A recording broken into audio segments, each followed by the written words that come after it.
partners, co-workers. Not necessarily a team. No.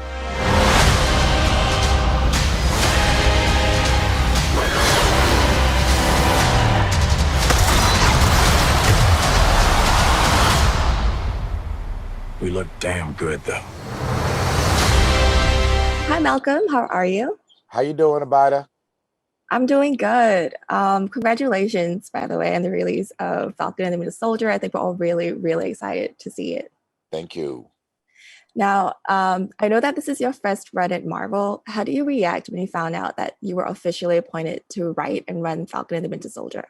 It was huge. I mean, it's a thing that I grew up with the books, and I knew I wanted to take a shot at trying to be involved with the Marvel Universe. And, you know, I was really strategic about when I raised my hand, and I competed hard. And I can't tell you, it was like an out-of-body experience the first day up there on Marvel's second floor.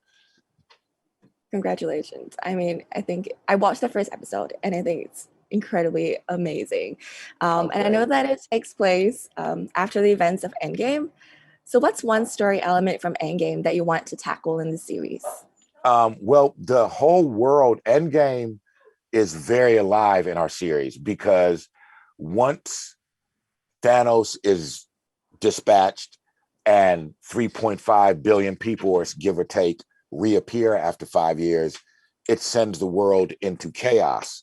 Mm-hmm. And we knew that a world in chaos felt very much like the world today, particularly dealing with this global pandemic. So, you know, that was the governing principle from where all the stories came from. Okay.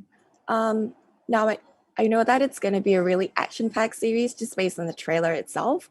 So from 1 to Endgame being like the most action-packed, how would you rate the series? I think you saw the first episode, right? I did. We were very judicious, meaning this: we don't let our foot off the gas.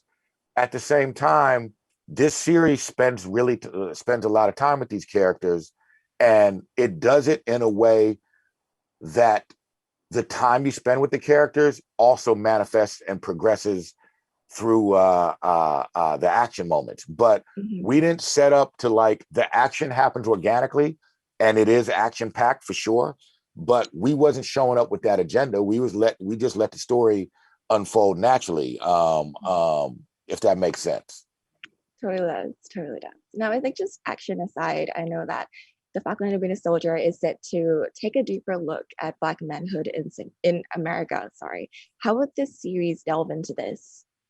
It's right there at the surface. Like, you see it immediately in that first episode, and it goes deeper and deeper and deeper. Sam, being a Black man, can't in good conscience just accept that symbol without serious consideration to both sides of whether it's appropriate for him to don it. And we wanted that argument about not doing it to be legitimate. You know what I'm saying? We wanted it, because that's real. If you're going to tell an honest story, right? It's not even about politics. It is, you can't write a character who's a woman. Can't write a character who's Muslim or Catholic or Jewish and just ignore that, right? Sam is a Black man, and that is going to be at the forefront with those stars and stripes. And like I said, it just gets more and more intense as the series continues, and it does not end in an obvious place, as you already know from what you saw. Yeah.